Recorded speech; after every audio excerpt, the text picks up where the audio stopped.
जानकी वल्लभ विजयते नमो राघवाय।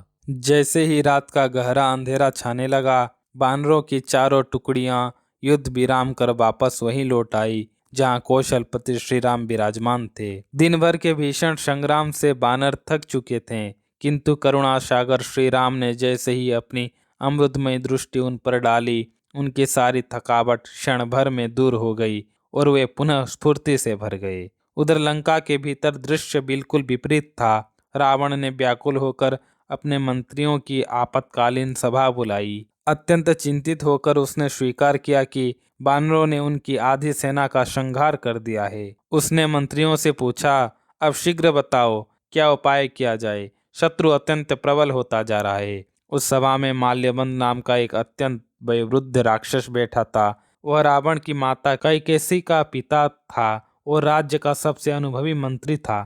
जब उसने देखा कि रावण संकट में है, तो उसने बड़े साहस और पवित्र नीति के साथ समझाते हुए कहा, हे तात, मेरी सीख ध्यान से सुनो। जब से तुम सीता जी को हर कर लाए हो, तब से लंका में अनगिनत और अवर्णनीय अपशकुन हो रहे हैं। यह इस बात का संकेत है कि विनाश निकट है। माल्यवंत ने आगे ज्ञान की बात कही, हे रावण, जिन श्री राम का यश वेद और पुराण गाते हैं, उनसे विमुख होकर आज तक संसार में कोई सुखी नहीं हुआ।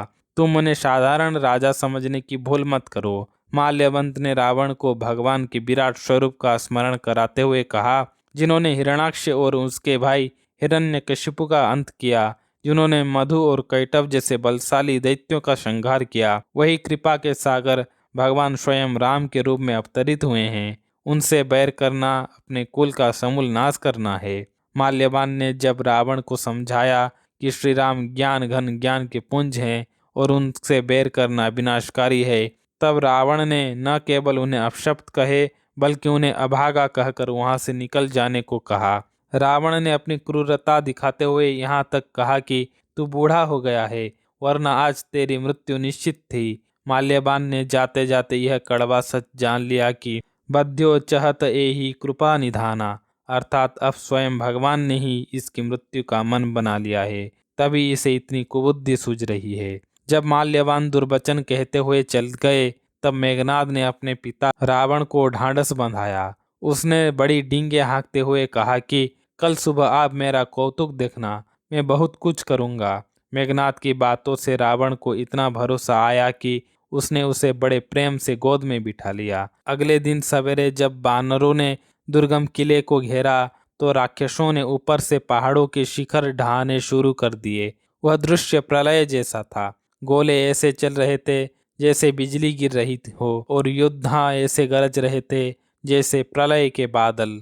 यहाँ तुलसीदास जी एक अद्भुत बात कहते हैं कि बानर योद्धा घायल होकर जर्जर हो रहे थे, उनके शरीर कट रहे थे, पर वे लेटते नहीं थे।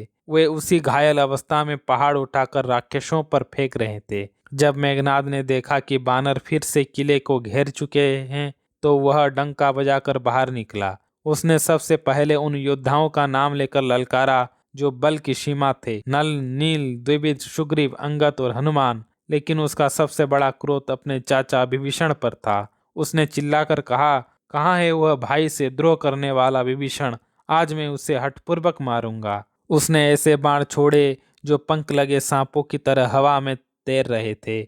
उसकी मार इतनी भयानक थी कि बानर अपनी युद्ध की इच्छा ही भूल गए। मेघनाद ने हर बानर वीर को 10-10 बाण मारे, जिससे पूरी सेना पृथ्वी पर गिर पड़ी और वह सिंह की तरह गरजने लगा।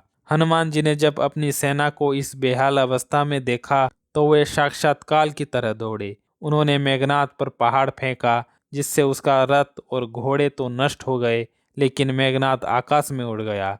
हनुमान जी उसे बार बार ललकारते रहे, पर वह आसपास नहीं आया, क्योंकि वह उनके बल का मर्म जानता था। इसके बाद मेघनाद प्रभु श्री राम के पास जाकर उन्हें अपशब्द कहने लगा। उसने प्रभु पर जितने शस्त्र चलाए, प्रभु ने उन्हें खेल खेल में ही काट दिया। जब उसकी वीरता विफल हुई, तो वह लज्जित होकर माया करने लगा। उसकी यह माया ऐसी थी जैसे कोई छोटे से सांप के बच्चे से गरुड़ को डराने की कोशिश करे।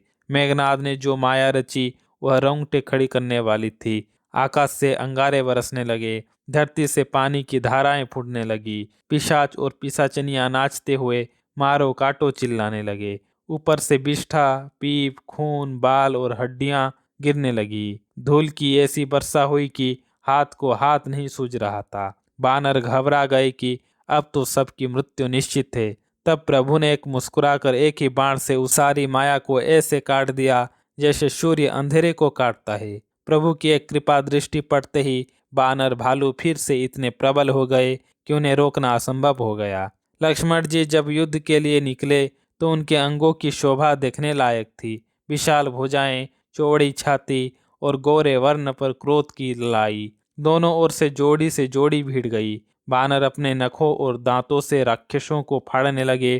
कटा हुआ धड़ भी युद्ध में दौड़ रहा था। खून के गड्ढों पर धूल ऐसी जम गई थी मानो अंगारों पर राख जमी हो। लक्ष्मण जी और मेघनाथ का युद्ध बराबरी का था। जब मेघनाथ छल और अनीति पर उतर आया तब अनंत शेषनाग के अवतार लक्ष्मण जी को भीषण क्रोध आया। उन्होंने पल भर में उसका रथ और सारथी नष्ट कर दिया।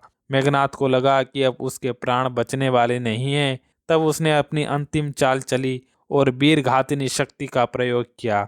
वह तेज पुंज शक्ति सीधा लक्ष्मण जी की छाती में लगी और वे मूर्छित हो गए। मेघनाथ ने सोचा कि वह उन्हें उठा ले जाएगा, लेकिन जगतधार जगत के आधार शेष जी को वह क्या उसके जैसे 100 करोड़ योद्धा भी नहीं हिला सके। वह लज्जित होकर भाग गया। शिव जी पार्वती जी से कहते हैं कि हे गिरिजे, जिनके क्रोध मात्र से 14 भुवन जल सकते हैं, उन्हें युद्ध में भला कौन जीत सकता है। यह तो प्रभु की लीला है। संध्या होते ही दोनों सेनाएं पीछे हटी। प्रभु श्री राम ने जब लक्ष्मण को मूर्छित देखा तो वे अत्यंत दुखी हुए। हनुमान जी उन्हें उठाकर प्रभु की गोद में ले आए।